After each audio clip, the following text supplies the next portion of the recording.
I see her rolling up, Uber black Cadillac, high heel boots and a sex.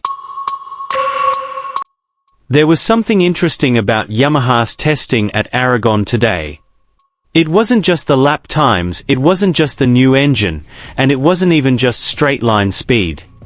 Instead, attention was drawn to one small change that could have a huge impact on the future of Yamaha's project: the way TOPRAK Razgatlioglu opens the throttle. One of Yamaha's biggest challenges has been maintaining stability when power is applied aggressively out of corners. But in this latest test, TOPRAK appeared to be able to do something that had previously been a major problem. He opened the throttle earlier, more boldly, and most importantly, with much greater confidence. So what exactly has changed? Has Yamaha finally found a solution to the acceleration issues that have plagued their project? Or has TOPRAK discovered a new technique that allows them to maximize the Yamaha's engine's characteristics? Today at Aragon, a secret is being revealed. And if this change is truly part of Yamaha's next development, then their competitors should probably start paying attention. TOPRAK seems to have found a way to make the Yamaha go faster out of corners. And here is the complete news.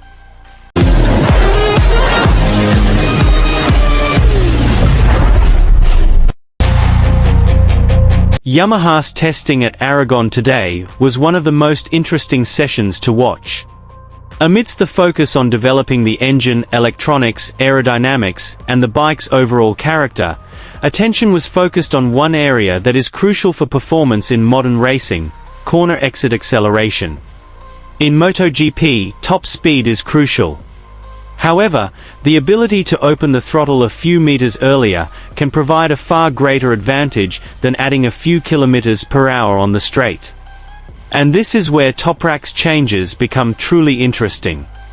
In previous testing phases, the Yamaha bike's character still needed significant adjustment.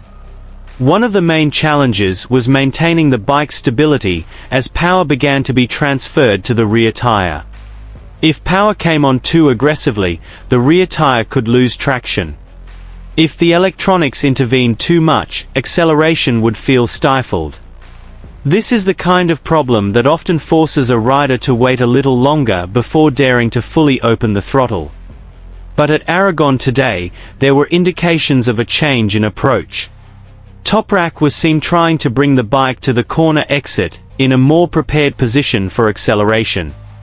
This means the focus isn't just on how fast he can enter a corner, but how he can position the bike so the throttle can be opened earlier.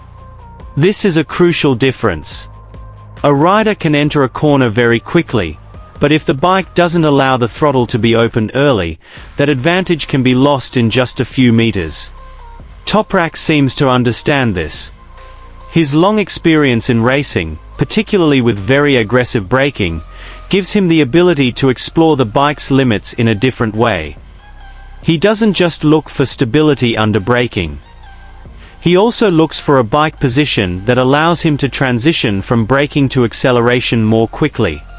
And at Aragon, this process seems to have developed further. One of the key factors is how the bike is positioned before the massive power starts to be transferred to the rear wheel. If the bike is still too lean, opening the throttle too aggressively will certainly increase the risk of losing traction. However, if the rider is able to lift the bike a little faster and exit the corner more cleanly, the throttle can be opened earlier. This is where TOPRAK's ability becomes truly fascinating. He is known as a rider who is very strong in controlling the bike in transition areas. From hard braking, entering the apex, to bringing the bike to the acceleration point, TOPRAK has a very aggressive yet precise style. Today, Yamaha seem to be trying to capitalize on this characteristic. Changes to the throttle response and the way power is delivered allowed TOPRAK to gain a clearer feel for the rear tire. This is crucial because a rider needs to know how far they can open the throttle without throwing the bike off balance. As confidence increases, riders will naturally start opening the throttle earlier. And when the throttle is opened earlier, acceleration will start sooner. The difference might only be a fraction of a second in a single corner. But if that advantage is repeated over a lap, the results can be significant. Aragon itself is a very interesting place to conduct such evaluations.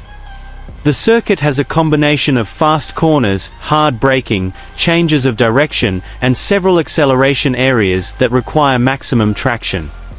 In other words, if a change really works at Aragon, Yamaha could gain invaluable data to determine the direction of future development. However, the most interesting thing isn't just the changes to the bike. What's even more intriguing is the relationship between Yamaha's technical changes and TOPRAK's riding style. In the past, a racing bike didn't always immediately suit a rider's style. Riders had to adapt, and at the same time, engineers had to understand what the rider really needed. In TOPRAK's case, his riding style was very specific. He liked to attack under braking. He needed confidence on the front end. And when entering the acceleration phase, he wanted to feel a clear connection between the right hand, engine, electronics, and rear tire. If any of these elements weren't working properly, the rider's natural abilities could be stifled. Therefore, Yamaha's focus at Aragon seemed to be not just on making the bike faster overall. They were also trying to find ways to use the engine's power more effectively. And this is where the secret to acceleration began to emerge. It doesn't mean Yamaha suddenly found a massive boost in power.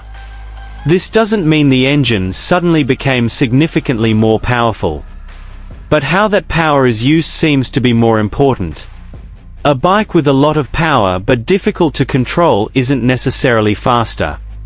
Conversely, a bike with a smoother, more predictable power delivery allows riders to open the throttle earlier. And that's the advantage Yamaha is seeking. TOPRAK seems to be starting to find a point where he no longer needs to wait as long after passing the apex.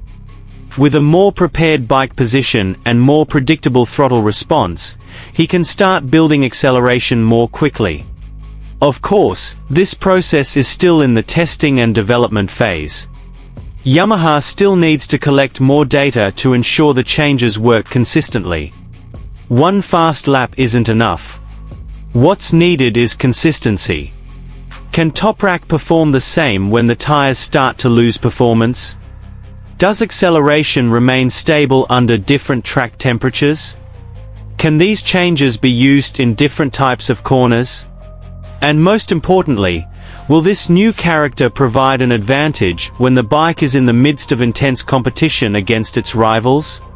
All of these questions will be part of Yamaha's next task.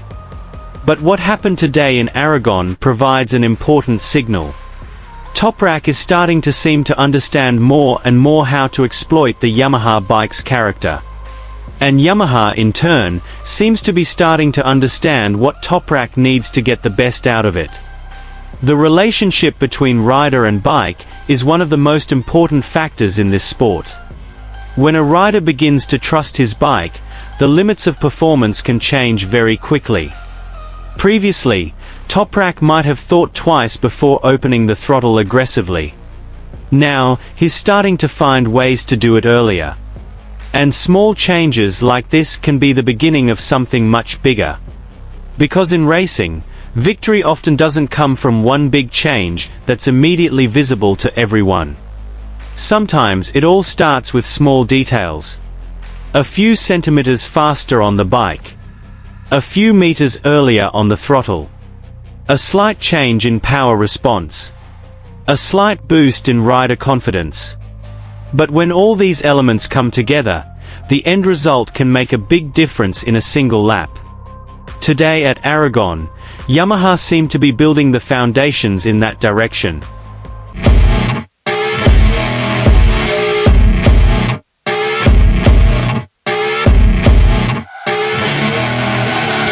I see her rolling up, Uber black Cadillac, high heel boots and a sexy body full of tats. Baby's bad, oh baby's hella bad. After her there ain't no coming back.